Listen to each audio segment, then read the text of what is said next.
Hello and welcome to a-ha 1983 to 1985. My name's John Ratcliffe, and this is my new channel. It's on YouTube, and over the next few weeks I will be serializing a number of broadcasts that detail my experiences and involvement with the Norwegian supergroup a-ha. Back in 1983, when I first had a phone call from Paul asking to book the studio, I remember when he gave me his surname, Vark de Gamst, I thought it might be a wind-up.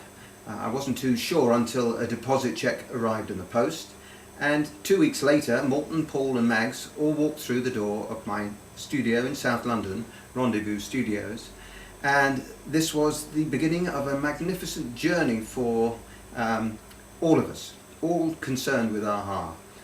It was an amazing time. 1983 to 1985 will always, for me, be probably the two most hectic and enjoyable and sad years of my life. I gave a huge amount of my own personal resources, mentally and physically, to getting a-ha off the ground. And after many of my friends have for years been saying to me, write a book, it's a great story, you've got to tell people what happened and what your involvement was, I thought that in this technological age the best way to do it for now was via YouTube. So here we go. This is the first broadcast, obviously, and if I can give you a brief idea as to how it's going to work, what I'll try and do is put up a new broadcast on a very regular basis. If you subscribe to the channel, you will get notification of every imminent broadcast, and I'd like to think that you will hang in there and basically travel the journey with me as I recollect many of my experiences with the band. It is a fantastic story because all my friends said that I was mad to get involved with Norwegians. Everyone knew that they were regularly scoring zil points on the Eurovision Song Contest, and to actually get involved with a Norwegian music group was, to my musician friends and family, something of a disaster. But I told them many times and repeated it over the years until we did find success, that a-ha were going to make it, a-ha were going to be huge, a-ha were going to be the modern Beatles. And I stuck to my story, and the guys stuck to their music, and we got there in the end. And a lot of things will come up in my broadcasts that have been certainly raising a certain amount of controversy over the last few years. I'll be talking about the missing demo tapes. I'll be talking about more recently a couple of items that appeared on eBay.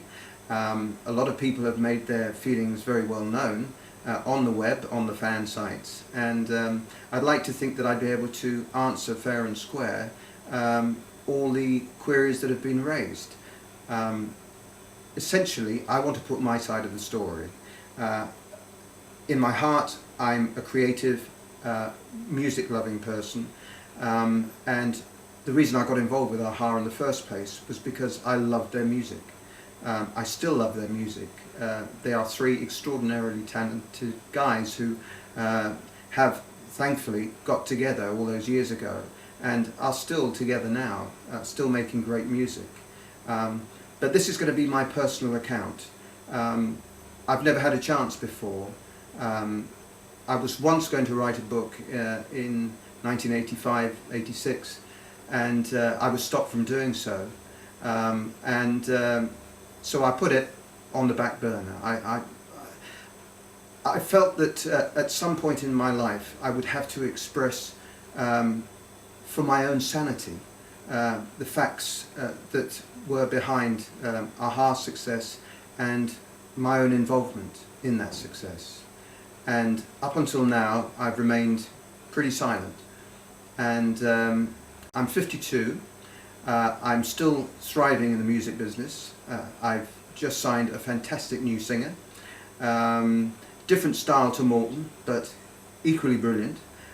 His name's Joshua Jones, and I won't dwell on him right now because he's a name for the future, and this channel is essentially for my description of my time with AHA, and that's the way it's going to be.